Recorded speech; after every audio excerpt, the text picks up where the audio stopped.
I'm going to bring the conversation back to what I continue to believe are the most current issues, and that is home foreclosures and lending to businesses. I have been a believer from the beginning that when we started this process on dealing with the recession and dealing with the banking crisis, I think you and others said we need to deal with both. You can't do one without the other. You can't make the investment in the recovery without making liquidity available to businesses, and you can't fix the banks without stimulating and getting things moving on the private side. What I also believe, and I support your positioning, that we're going to have a slow, maybe a little bumpy recovery, but it's probably moving in the right direction. And what our goal, of course, as people on the public and private side, is to mitigate or reduce the amount of time it takes for the natural cycles to work their way through. That being said, I'm from Florida, as you and I have talked about, and we are in a very precarious time. The banks are overexposed in many ways. The residential markets are overexposed, and we do not see enough activity, movement, and that is speaking to realtors on short sales and workouts and things like that on the residential side, and on the business side, real estate and or business, the lending practices. And there's a lot of frustration out there, maybe justified, maybe not justified, but certainly intuitively justified, that banks that received federal assistance, and maybe they're in a separate category, but that they have a higher responsibility to work out this scenario.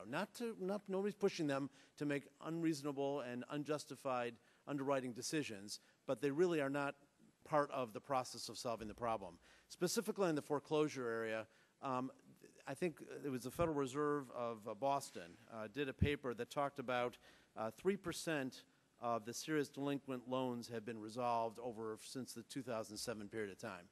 That obviously is not working in any successful way. Can you share with us, whether it's Federal Reserve or whether just your general experience, what we can do to deal with the foreclosure? What can we do to stimulate the banks to help work this out on a much more efficient, much more quick basis? Well, we have a couple of government programs in place, as you know, the Making Homes Affordable using the TARP money and the Hope for Homeowners, which are different principles. One is one reduces payments, the other addresses the principal. Those things are slowly ramping up, so I think it would be important to try to get that moving as quickly as possible.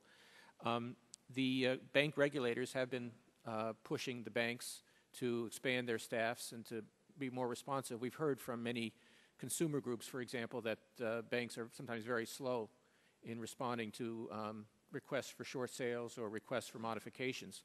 So I think it's very important that the banks increase their capacity and move as quickly as possible to take advantage of these programs or other ways of working out borrowers and avoiding preventable foreclosures. I agree, but what can the Federal Reserve do, if anything, or through your relationships with FDIC or others? Well, the Federal Reserve doesn't oversee too many of the big servicers who have large numbers of these mortgages, but we are working with our fellow bank regulators. We had a statement we put out in November, and we're working with the fellow bank regulators to try to push the banks to move more quickly and expand their capacity to work out loans. So I think that is very important. The Fed is also, working with communities. We have some projects to try to stabilize neighborhoods that are suffering from large numbers of foreclosures. But I think it's very important that the banks, which are the servicers, get involved as quickly as possible to work with these borrowers. On the short sale issue, that is something that we had been told a while back there was going to be a streamlined process, which banks would have a uniform process, uniform documentation, could move a lot quicker. And I just wrote a letter to follow up on this. It doesn't seem to be happening. So I guess I would just ask, as we move forward, I understand we have programs out there and they're working marginally.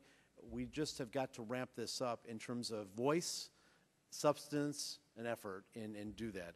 Secondly, in the small business area, again, small businesses, particularly in my area, in South Florida and other parts of the country, drive the train, and they will be probably the quickest ones to be able to respond. We understand unemployment lags, but there's this time frame, which is a cash flow issue, to work through a slow period. In Florida, we have a non-season point in time where businesses need that ability to get through. And again, they're having a difficult time even what I would consider credit-worthy people. Their ability to pay is there, and otherwise. So if you could just quickly comment on that. No, I agree, and we're working on that. We have, in our TALF program, we have a small business administration loan program, which is trying to provide funding for those loans, trying to help in that way. Gentleman's time has expired.